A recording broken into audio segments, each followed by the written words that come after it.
Pernahkah Anda merasa hidup ini seperti sebuah pertempuran yang tak terlihat? Seolah ada kekuatan yang bekerja di balik layar, menyerang pikiran, mengguncang iman, dan mencoba menjauhkan Anda dari kebenaran? Sahabat-sahabat, apa yang Anda rasakan itu bukan kebetulan. Kita sedang berada di tengah peperangan rohani. Perang yang jauh lebih besar daripada sekedar konflik manusia. Dan pada episode ini, kita akan membahas 5 hal penting yang perlu Anda ketahui tentang peperangan rohani agar Anda tidak menjadi korban tetapi pemenang. Mari kita gali bersama.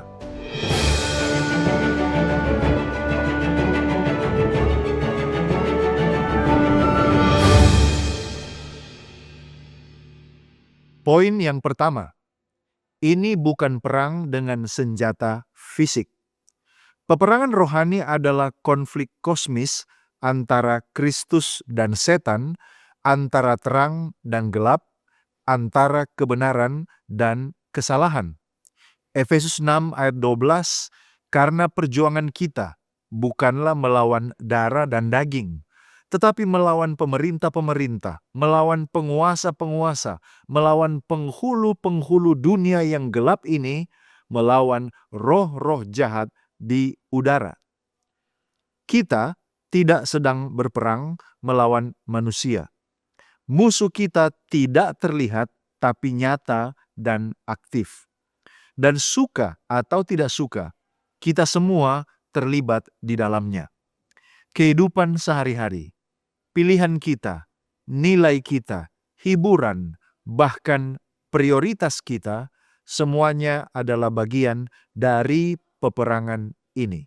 Inilah sebabnya mengapa orang percaya tidak bisa hidup sembarangan, karena setiap keputusan sekecil apapun berkontribusi pada kemenangan atau kekalahan dalam perang rohani ini.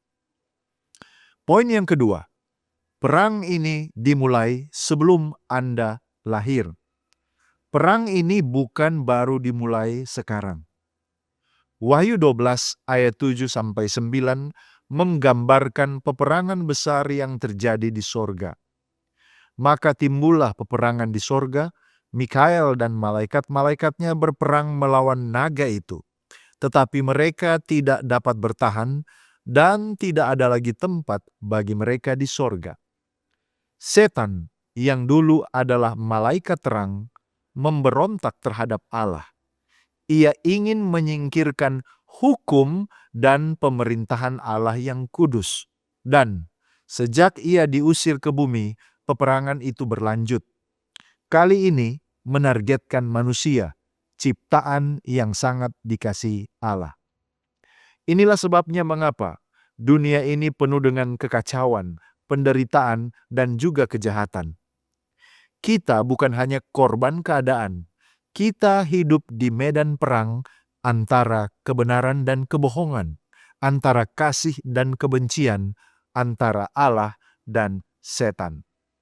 Namun, jangan takut, karena meskipun peperangan ini global dan dahsyat, Allah tidak pernah meninggalkan kita tanpa perlengkapan. Ia memberi kita firman-Nya, iman, doa, dan Roh Kudus. Semua itu adalah senjata rohani untuk melawan tipu daya musuh. Poin yang ketiga, medan perangnya ada di pikiran dan hati Anda. Medan peperangan ada di dalam diri kita sendiri. 1 Petrus 5 ayat 8 berkata, sadarlah dan berjaga-jagalah. Lawanmu si iblis berjalan keliling sama seperti singa yang mengaum-ngaum dan mencari orang yang dapat ditelannya. Setan tahu bahwa jika ia bisa menguasai pikiran, maka ia bisa mengendalikan tindakan. Ia tidak selalu datang dengan bentuk yang menakutkan.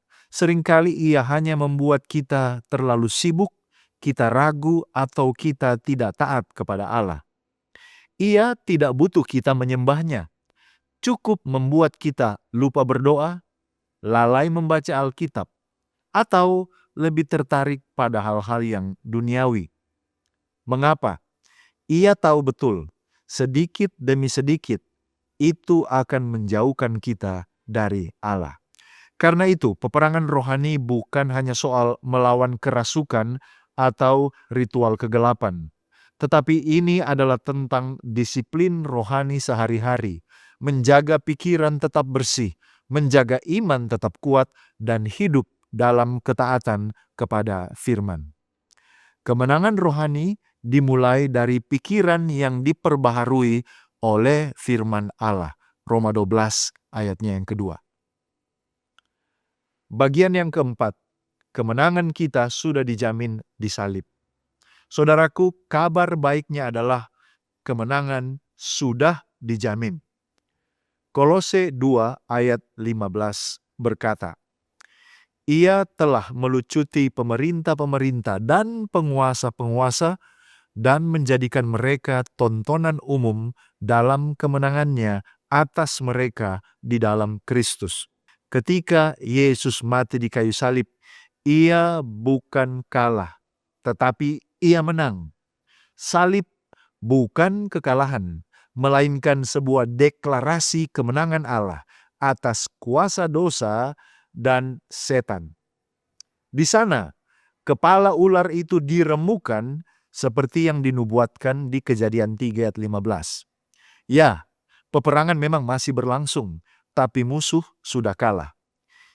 Iblis hanya berjuang karena dia tahu waktunya sudah singkat. Wahyu 12 ayat 12. Ia tahu akhir ceritanya, tapi ia berusaha menyeret sebanyak mungkin manusia bersama dia.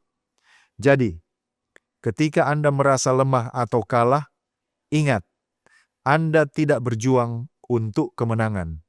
Anda berjuang dari kemenangan yang sudah dimenangkan Kristus. Kemenangan itu sudah milik Anda. Poin yang kelima, saudara dan saya harus memilih pihak mana. Meskipun kemenangan sudah dijamin, tetapi saudara dan saya tetap harus memilih pihak. Tidak ada posisi netral di dalam peperangan ini. Dalam 1 Raja-Raja 18 ayat 21 berkata, Berapa lama lagi kamu berlaku timpang dan bercabang hati? Jika Tuhan itu Allah, ikutilah dia. Dan jika Baal, ikutilah dia. Artinya, setiap pilihan, dari cara kita berbicara, cara kita bekerja, berpakaian, menggunakan waktu, bahkan memperlakukan orang lain, semua menunjukkan siapa yang memiliki kesetiaan kita. Iblis ingin Anda berpikir netral itu aman. Tapi sebenarnya, netral berarti diam di wilayah musuh. Allah menginginkan hati kita sepenuhnya. Dan kabar baiknya, Dia tidak hanya meminta kesetiaan kita, tetapi Dia juga memberi kekuatan untuk menjaga hati itu. Melalui baca firman, berdoa, dan kuasa Roh Kudus, saudara dan saya bisa berdiri teguh melawan setiap peperangan kegelapan. Saudara-saudara, peperangan rohani itu nyata, musuhnya tidak terlihat, tapi aktif. Namun Kristus sudah menang di salib, dan Anda dipanggil untuk hidup dalam kemenangan itu. Ingat 5 hal ini. Ini bukan perang fisik, tapi perang antara kebaikan dan kejahatan.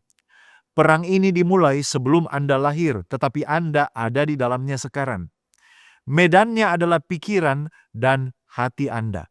Kemenangan sudah dijamin oleh Kristus di salib. Dan yang terakhir, Anda tetap harus memilih pihak. Dan pada akhirnya seperti Roma 8 ayat 37 katakan, tetapi dalam semuanya itu, kita lebih daripada orang-orang yang menang oleh Dia yang telah mengasihi kita.